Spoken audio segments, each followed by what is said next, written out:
Hey guys, Eric here, and welcome to another episode of Octane Gaming News of the Week. This week, there are a lot of interesting topics I think you guys will enjoy. First up, we have some of the coolest DualShock 4 accessories that I think PS4 users must have. The DualShock 4 is the best PlayStation controller yet. It fixed numerous problems we saw on the DualShock 3. Those solutions are its bigger size, the newly designed triggers, and the completely redesigned analog sticks. Sony is a real winner when it comes to their controller. Now, nothing is perfect, so why not try out some of these accessories to help make your DualShock 4 nearly perfect? The first accessory is the PlayStation 4 Gel tabs. Now, some people don't really care for the new analog stick design. I personally love them, but the PS4 Gel tabs will help those of you who don't and are a cheaper replacement for the Control Freak analog covers. The Gel tabs don't feel bulky and awkward in your hand while playing, and the grip in your hand doesn't feel weird either. The tabs are grippy and super slim. You can purchase the tabs either online or at your local GameStop.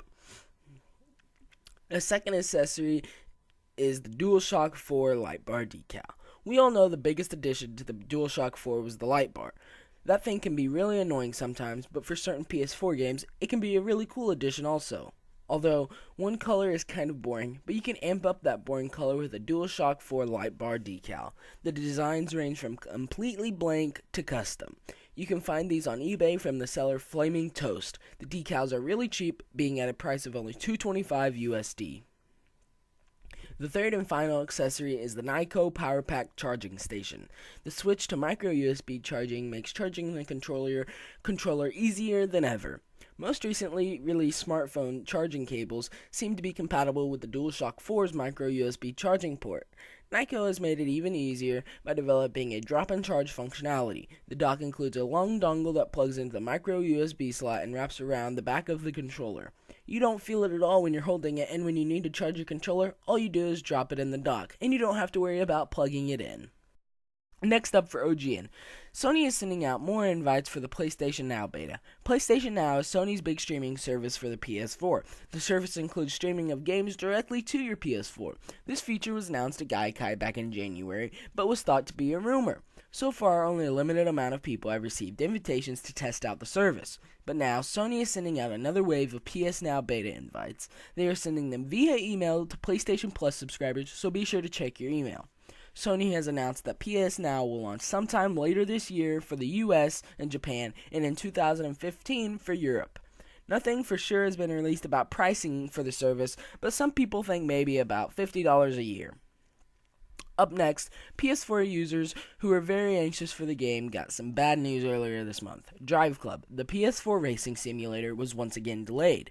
They said it was back to the drawing boards, meaning users would have to wait about till late 2014 before they got the game. Not to make matters worse for those waiting, but Evolution had some staff changes and employee layoffs sometime this month also. But that actually didn't make matters worse because Sony said the studio is going strong and the staff adjustments did not affect the development of the game. They also said that progress being made on the game is spectacular. The game will be worth the wait they added.